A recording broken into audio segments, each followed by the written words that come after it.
Hello everyone, today's topic is the tiger king by काल्की। आज जो है हम द टाइगर किंग के क्वेश्चन आंसर डिस्कस करेंगे। फर्स्ट क्वेश्चन देखिए आपकी टेक्स्ट बुक का। Who is the tiger king, why does he get that name? Tiger king कौन था, उसका ये नाम क्यों हुआ? The Maharaja of Pratibandhapuram has been called the tiger king. Pratibandhapuram के महाराजा को जो है टाइगर किंग कहा गया है। अब क्यों कहा गया है? He spent all his life in killing tigers. उसने अपना पूरा जीवन जो है टाइगर मारने में लगा दिया। सो ही गेट्स दैट नेम, इसलिए उसका ये नाम पड़ा। Actually happened what, at the birth, or at his birth, the astrologer had predicted that the death of a child would come from a tiger. उसके बर्थ के ऊपर जो एस्ट्रोलॉजर्स थे उन्होंने ये इस बात को प्रेडिक्ट किया कि इसकी जो डेथ है इस किंग की एक टाइगर से होगी। तो उस समय जो 10 दिन का जो बेबी था वो बोला कि लेट द टाइगर बिवियर्स, है ना।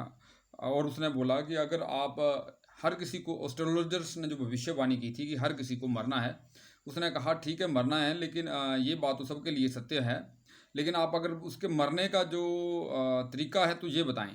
तो एस्ट्रोलॉजर्स ने कहा था कि इस जो बेबी की डेथ है या इस किंग की डेथ है टाइगर से होगी। तो उसके बाद जब वो 20 वर्ष का हुआ, वो राजा बना, तो उसने उसको इस बात का पता चला, उसने अपने राज्य के सारे जो टाइगर्स हैं उनको मारना शुरू कर दिया, इसलिए उसका ये नाम पड़ा टाइगर किंग। तो जो एक सिंबॉलिक पिक दिखाने की कोशिश की गई है किंग की, ये रियल टाइगर किंग नहीं है, सिंबॉलिक है ओनली। नेक्स्ट क्वेश्चन देखिए। What did the royal infant grow up to be? जो शाही जो बच्चा था, ये कैसे इसका पालन पोषण हुआ? The royal infant grew taller and stronger day by day. ये दिन प्रतिदिन लंबा और मजबूत बनता गया। He was brought up by an English nurse. आप नर्स की जगह नैनी भी लिख सकते हैं, NANNY। उसका जो पालन पोषण एक इंग्लिश नर्स ने किया, जो इंग्लिश नैनी ने किया। He drank the milk of an English cow. उसने इंग्लिश काऊ का मिल्क पिया। He was taught by an English teacher. English teacher ने उसको पढ़ाया। He watched nothing but English movies. उसने कुछ नहीं देखा, केवल इंग्लिश मूवीज ही देखी, जैसे भारतीय राजकुमार करते हैं। He became the king at the age of 20। 20 वर्ष की उम्र में वो जो है किंग बना। नेक्स्ट क्वेश्चन देखिए। What will the Maharaja do to find the required number of tigers to kill? जितने जो टाइगर शेष बचे थे, उनको जो है पूरा करने के लिए, उनको मारने के लिए जो राजा है क्या करेगा। तो ऐसा था कि उस के राज्य में जो है उसने सारे टाइगर्स का जो है शिकार करना शुरू कर दिया। उसने 70 बाघ मार दिए, 70 टाइगर मार दिए। अभी 30 टाइगर और थे जिसका उसको शिकार करना था। तो उसने दीवान को बुलाया, उसने दीवान को बोला है कि एक ऐसे राज्य का पता करें जिसमें सबसे ज़्यादा जो टाइगर्स हैं। तो उस राज्य की जो है लड़की है उससे वो जो है शादी करेगा, ताकि वहाँ भी जब भी वो जाए वहाँ पे वो शिकार कर सके। तो इसके आंसर में आप क्या लिख सकते हैं? He would try to establish relations with the royal family of state which had a large number of tigers. वो उस जो है रॉयल फैमिली, राज्य की उस रॉयल फैमिली से रिलेशन एस्टेब्लिश करेगा जिसमें सबसे ज़्यादा टाइगर्स हों। He would try to find such a girl and marry her. वो ऐसी लड़की ढूंढेगा और उससे शादी कर लेगा। Then he would be free to kill the tigers in the state of his father in law. तब अपने जो है ससुराल के जो है राज्य है वहाँ भी वो जो है स्वतंत्र होगा टाइगर्स का शिकार करने के लिए। अगर आप इसमें मान लो ये आंसर नहीं लिखेंगे तो आप इसके आंसर में ये भी लिख सकते हैं। नीचे देखिए एक लाइन है, अगर आप मान लो ऊपर वाला आंसर नहीं लिखना चाहें तो नीचे एक लाइन इसको भी आप लिख सकते हैं। He decides to get married in the state which is rich in the tigers. वो उस राज्य के में वो शादी करने का निर्णय लेता है जहाँ पे जो है टाइगर्स रिच हों। नेक्स्ट क्वेश्चन देखिए। How will the Maharaja prepare himself for the 100th tiger which was suppose to decide his fate? जो महाराजा है वो 100वें बाघ के लिए अपने आप को कैसे तैयार करेगा जिसने उसका जो है भाग्य का निर्णय करना था? क्योंकि एस्ट्रोलॉजर्स ने भविष्यवाणी की थी कि महाराजा की जो डेथ है वो 100th टाइगर से होगी। तो इसलिए जो महाराजा को बड़ा सावधान रहना पड़ना था। तो कैसे जो है अपने आप की तैयारी करेगा? तो देखिए आप क्या लिख सकते हैं इसके आंसर में। ही would be very careful about killing the 100 tiger. वो 100वें टाइगर को मारने के लिए बड़ा सावधान होगा, क्योंकि जो भविष्यवाणी यही थी कि 100 जो टाइगर है वो उसकी डेथ का कोज बनेगा। It was going to decide his fate, क्योंकि जो उसके भाग्य को निर्णय करने वाला था। ऑन फाइंडिंग टाइगर, टाइगर मिलने पर he will take careful aim and shoot it. वो सावधानी से इसका निशाना साधेगा और इसके ऊपर गोली दाग देगा। The tiger will fall in a crumpled heap, जो टाइगर है वो गिर जाएगा ढेर होकर। He will be filled with joy, तब वो आनंद से भर जाएगा। Then he will go away from then hastily, तब वो जल्दी से वहाँ पे चला जाएगा। तो नेक्स्ट क्वेश्चन देखिए, what will now happen to the astrologer, अब जो है भविष्य वक्ता को क्या होगा। डू यू थिंक, आप सोचते हैं, द प्रोफेसी वाज इनडिस्प्यूटेबली डिसअप्रूव्ड, क्या आप सोचते हैं जो भविष्यवाणी है ये बिना किसी शक के गलत सिद्ध हो गई। Nothing will now happen to the astrologer, आप इसके आंसर में लिख सकते हैं भविष्य वक्ता को अब कुछ नहीं होगा। क्यों नहीं होगा। It is because by the time he would be dead, इस समय तक वो उसकी मृत्यु हो चुकी होगी। The prophecy was not indisputably disapproved, जो भविष्यवाणी थी बिना किसी शक ये गलत सिद्ध नहीं हुई। क्यों नहीं हुई। द महाराजा वाज किल्ड, महाराजा मरा, बिकॉज ऑफ द 100 टाइगर, 100वें बाघ के ही कारण मरा। दो it was a toy tiger, यद्यपि ये एक टॉय टाइगर था, लेकिन उसकी मृत्यु तो जरूर हुई। जहाँ पे टॉय टाइगर ही उसकी मृत्यु का कारण बना, तो हम कह सकते हैं कि जहाँ पे जो उसकी प्रोफेसी है, जो भविष्यवाणी है, ये बिल्कुल सही सिद्ध हुई। नेक्स्ट क्वेश्चन देखिए, जो एक पिक दिखाने की कोशिश की गई है टॉय टाइगर की। अब है रीडिंग विद द इंसाइट, आपकी टेक्स्ट बुक के कुछ क्वेश्चन है।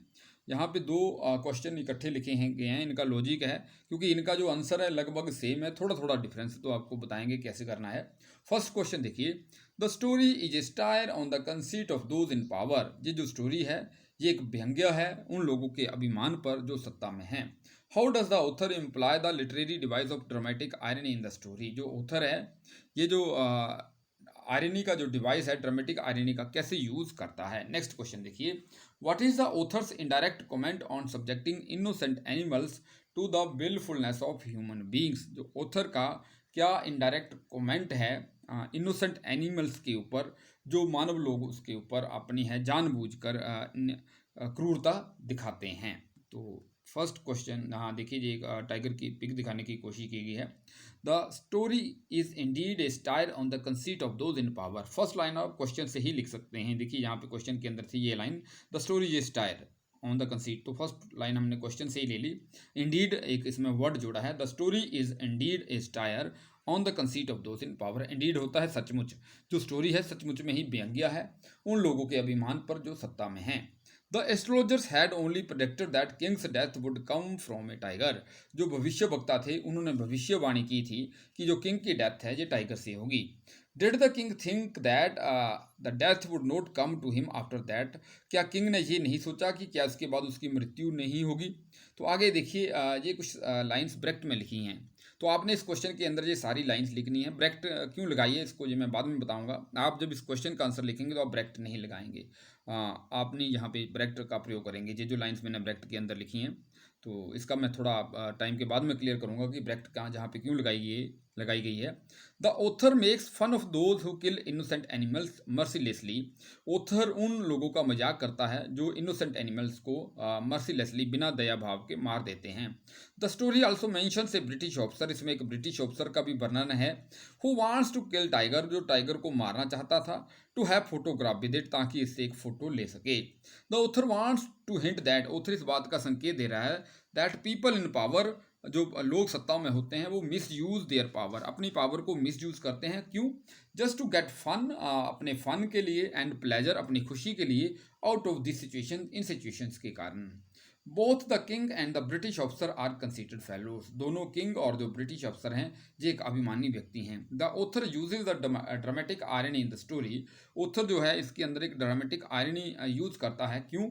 क्योंकि as the king is not killed by a real tiger but by a toy tiger, irony कैसे बन गई, जो किंग की मृत्यु तो जरूर हुई लेकिन जो रियल टाइगर है उसकी मृत्यु का कारण नहीं बना, but by a toy tiger, king की जो मृत्यु है एक टॉय टाइगर से हुई। तो आप जो जहाँ पे फर्स्ट क्वेश्चन था जहाँ पे देखिए इसके आंसर में आपने ये पूरा लिखना है, जो ब्रैकेट के अंदर है वो भी लिखना है। अब सेकंड क्वेश्चन देखिए, सेकंड क्वेश्चन था जहाँ पे what is the author's indirect comment on subjecting innocent animals to the wilfulness of human beings, तो इसके आंसर में आप ये लिख सकते हैं, the author brings out the cruelty and the heartless of human beings towards the innocent animals, जो author है ये क्रुएल्टी और एंड हार्टलेसनेस, जो ऑफ ह्यूमन बींग्स, जो ह्यूमन बींग्स की हार्टलेसनेस है उसको दर्शाता है टुवार्ड्स इनोसेंट एनिमल्स। उसके बाद ये ब्रैकेटें लगाई गई हैं। वाई ये ब्रैकेट्स क्यों लगाई गई हैं? तो आपने क्या करना है, जहाँ पे जो फर्स्ट क्वेश्चन है, जहाँ पे जो फर्स्ट क्वेश्चन यहाँ से लेकर आप देख सकते हैं, जो फर्स्ट क्वेश्चन के अंदर हमने जहाँ पे जो ब्रैकेट्स थी,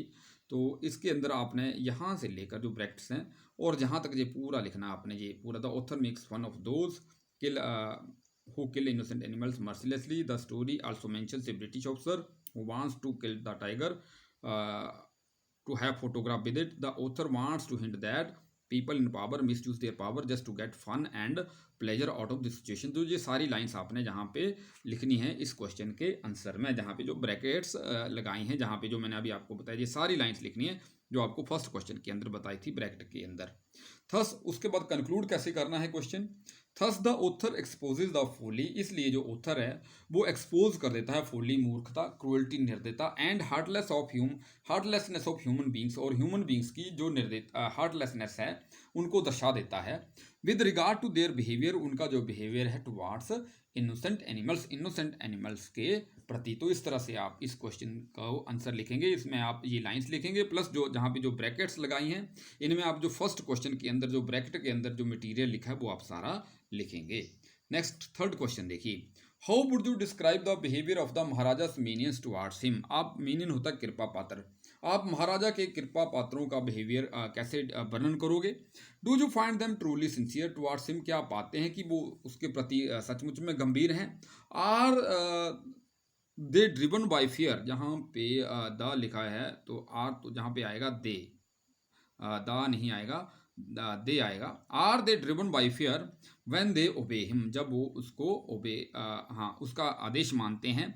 do we find a similarity in today's political order, आज का जो पॉलिटिकल ऑर्डर है उसमें हमें क्या ऐसी समानता मिलती है। तो देखिए इसके आंसर में आप क्या लिख सकते हैं, the Maharaja's minions are not at all sincere towards him, महाराजा के जो कृपा पात्र हैं वो बिल्कुल भी उसके प्रति सिंसियर नहीं हैं। Why they are selfish and cowards, वो स्वार्थी हैं और डरपोक हैं, कायर हैं।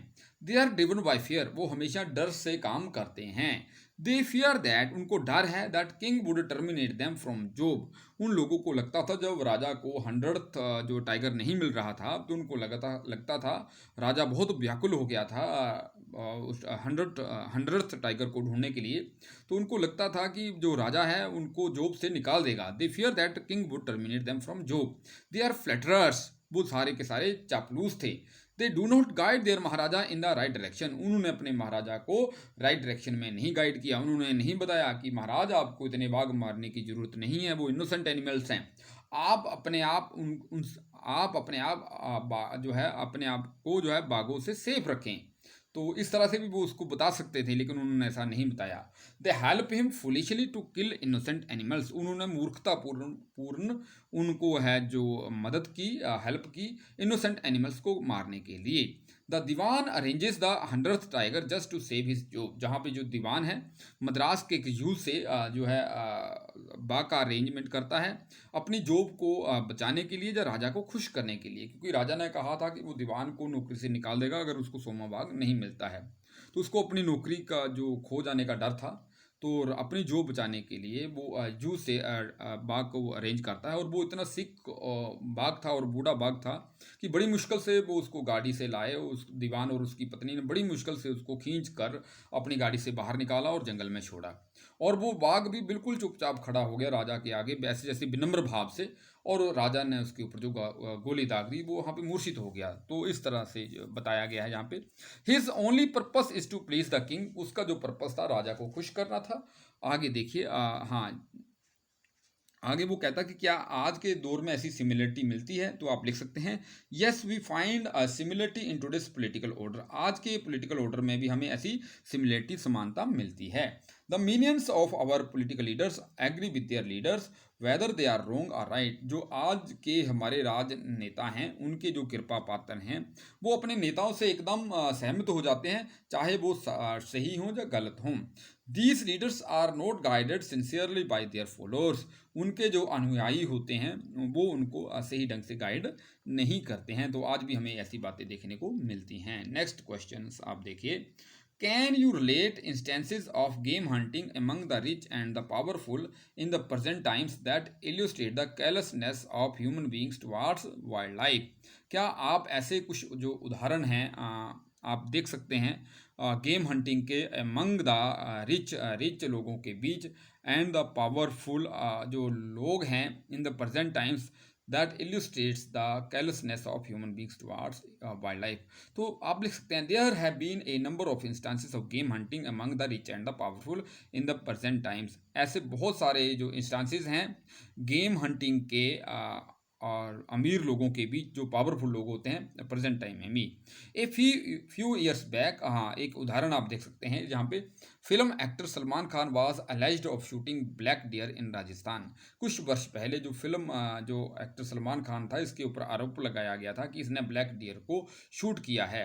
देयर आर मैनी एग्जाम्पल्स, आज भी बहुत उदाहरण हैं ऑफ रिच बिजनेसमैन या रिच पीपल, ऑफिसर्स, जजेस, film stars and politicians who go on hunting wild animals even today, जो आज भी वाइल्ड एनिमल्स का शिकार करने जाते हैं। तो इस तरह से कई एग्जाम्पल्स मिल जाती हैं। जब भी रिसेंटली एक आपने देखा होगा न्यूज़ के अंदर एक जो है जो हाथनी थी एलिफेंट थी उसको भी जो है ब्लास्ट हो गया, उसका कैसे जो प्रेग्नेंट एलिफेंट थी वो कैसे जो है ब्लास्ट होगी, तो आपने देखा होगा अभी। तो ऐसी बहुत सारी हमें जो है एग्जाम्पल्स मिलती हैं। नेक्स्ट देखिए question number 5, we need a new system for the age of ecology system, हमें एक नया सिस्टम चाहिए इकोलॉजी के लिए which is embedded in the care of, जो लगा हो in the care of all people, हर लोगों की केयर में, and also in the care of the earth, और अर्थ की केयर में भी, earth friend all life upon it discuss. तो अर्थ की भी जो है केयर करता हो। हाँ, जहाँ पे देखिए हाँ फ्रेंड नहीं आएगा, जहाँ पे एंड आएगा, जहाँ पे ये आप जो है टाइपिंग मिस्टेक है, तो फ्रेंड की जगह आपने लिख देना है अर्थ एंड ऑल लाइफ। जहाँ पे एंड आएगा फ्रेंड नहीं आएगा, तो इसको आप करेक्ट कर लेंगे। फ्रेंड की जगह क्या लिखेंगे आप, एंड लिखेंगे। इसको आप हाँ आगे देखिए, इसके आंसर में आप क्या लिख सकते हैं, इकोलॉजी जो है डील्स विद लिविंग थिंग्स, जो इकोलॉजी है जो लिविंग थिंग्स से डील करती है in relation to their surrounding and environment. Ecology का मतलब होता है जो भी लिविंग थिंग्स हैं उनके सराउंडिंग और इन्वायरमेंट में उससे जो इकोलॉजी डील करती है। All life on the earth is equally important, धरती के ऊपर हर जो जीवन है वो महत्वपूर्ण है। एवरी बिग और small creature has some role to play, इस पृथ्वी के ऊपर चाहे वो क्रिएचर बड़ा है चाहे वो छोटा है, हर का अपना अपना रोल है। But man has destroyed the environment for selfish purpose, परंतु जो आदमी है उसने इस इन्वायरमेंट को अपने सेल्फिश पर्पस के लिए डिस्ट्रॉय कर दिया है। आप लिख सकते हैं global warming is on rise, जो ग्लोबल वार्मिंग है वो राइज में है और बढ़ गई है। The many species of wildlife has become extinct due to increasing population, इस तरह की बातें भी आप लिख सकते हैं। इसमें क्या आगे क्या लिखना है, इससे क्या हुआ, this has resulted in ecological imbalance, इससे जो है पारिस्थितिक संतुलन बिगड़ गया है। So it is the need of hour, तो इसलिए ये समय की मांग है टू इवॉल्व होता है, टू विकसित करना ऐसी बात को, इवॉल्व ए न्यू सिस्टम, एक ऐसे सिस्टम को विकसित करना which can take care of all people, जो सभी लोगों की देखभाल करे, and also all life on this earth, और इस जीवन इस अर्थ के ऊपर जितना भी जीवन हो। हाँ नेक्स्ट देखिए, ये एक टाइगर की पिक है। कुछ और इंपॉर्टेंट क्वेश्चन जहाँ पे थोड़े लिखे गए हैं। What did the astrologers foretell as soon as the Tiger King was born? जोशियों ने क्या भविष्यवाणी की थी जैसे ही टाइगर किंग का बोर्न हुआ।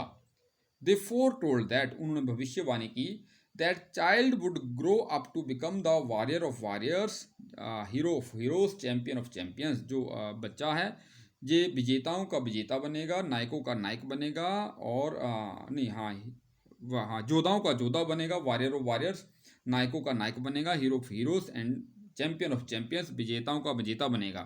व्हाट दे एडेड, उन्होंने इस बात को भी जोड़ दिया that one day the tiger king would actually have to die, एक दिन इसको मरना पड़ेगा। नेक्स्ट क्वेश्चन देखिए, why did the Maharaja Pratibandhapuram wish to marry, उसकी शादी करने की इच्छा क्यों हुई। बड़ी सिंपल सी बात है, he killed all the tigers of his state, उसने अपने राज्य के सारे टाइगर मार दिए, but still he required 30 more, उसको 30 टाइगर और चाहिए थे। So he wish to get married in the state, उसने उस राज्य में शादी करने का निर्णय लिया which was rich in tigers जो टाइगर्स के अंदर रिच हो। तो आपने इसको जो है ज़्यादा से ज़्यादा शेयर करें, लाइक करें, और अच्छा लगेगा तो सब्सक्राइब करें। So thanks for watching video and have a nice day.